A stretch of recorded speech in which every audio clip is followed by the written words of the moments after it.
तारव की हवेली से वापसी के 2 साल बाद भी सब कुछ सामान्य नहीं था।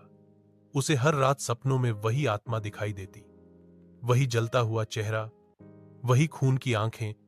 उसने पत्रकारिता छोड़ दी थी और अब पहाड़ों से दूर दिल्ली में रहने लगा था।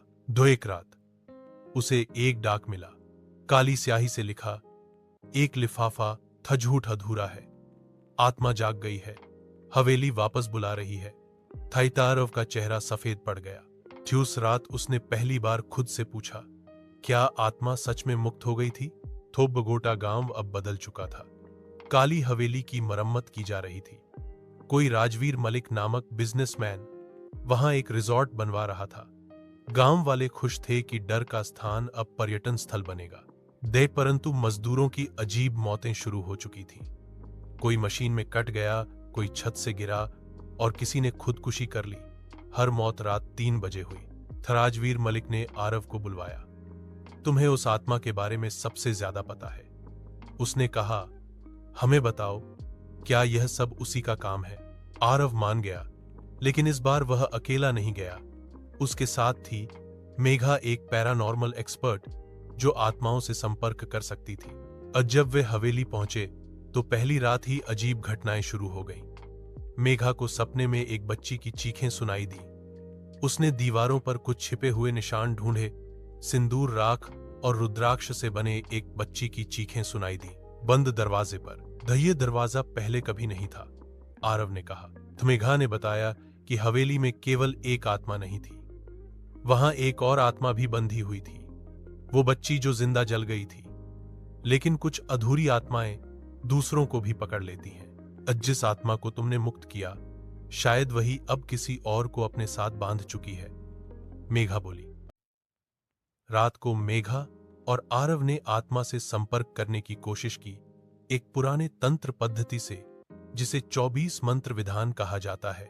पूजा के दौरान मेघा पर आत्मा का साया चढ़ गया, उसकी आवाज बदल गई। राजवीर वही असली कातिल है, उसी ने मुझे जलवाया, उसी ने मेरी रूह को कैद किया। आरव स्तब्ध रह गया। परंतु पुराने रईस खानदान का इससे क्या संबंध? मेघा की आंखों से खून बहने लगा और वह बेहोश हो गई। जब होश आया, मेघा ने कहा, हमें तहखाने में जाना होगा, वहां उस आत्मा का असली कैद है। तहखाना पहले से बदला हुआ था, साफ नया, और अब एक वाइन सेलर बना हुआ। लेकिन जमीन के नीचे एक और दरवाजा था, लोहे का बना, जिस पर संस्कृत में लिखा था। आरव और मेघा ने जैसे ही दरवाजा साख, हवा रुक गई। वहां एक कोठरी में एक पुराना दर्पण रखा था। जैसे ही मेघा ने उसमें देखा, वह चिल्लाई, ये दर्पण आत्माओं को कैद करता है, यही उसकी असली कैदगाह है। दौड़ होर। फिर राजवीर वहीं आ पहुंचा। राजवीर ने बंदूक तानी। अब तुम दोनों बहुत जान चुके हो। उसने बताया कि वो रईस खानदान का पोता था, उसके दादा ने ही अपनी बेटी को जलवाया था, और अब वह हवेली को तोड़कर उस इतिहास को मिटाना चाहता था। अगर लोगों को सच्चाई पता चल गई तो मेरा बिजनेस खत्म हो जाएगा। वह चिल्लाया, तभी दर्पण खुद से टूट गया और आत्मा बाहर निकल आई। लेकिन इस बार वह अकेली नहीं थी, बच्ची की आत्मा भी साथ थी। दोनों आत्माओं ने मिलकर राजवीर को घसीट लिया, ठीक तहखाने के उसी स्थान पर जहां बेटी को जलाया गया था। अब इंसाफ पूरा हुआ, आत्मा ने कहा। सुबह होते ही हवेली खुद ब खुद जलने लगी। गांव वालों ने देखा कि आग आसमान से नहीं, जमीन के नीचे से उठ रही थी। आरव और मेघा ने बचकर गांव छोड़ा, लेकिन जाते जाते उन्होंने देखा हवेली की एक टूटी खिड़की से वो बच्ची मुस्कुरा रही थी। अंत।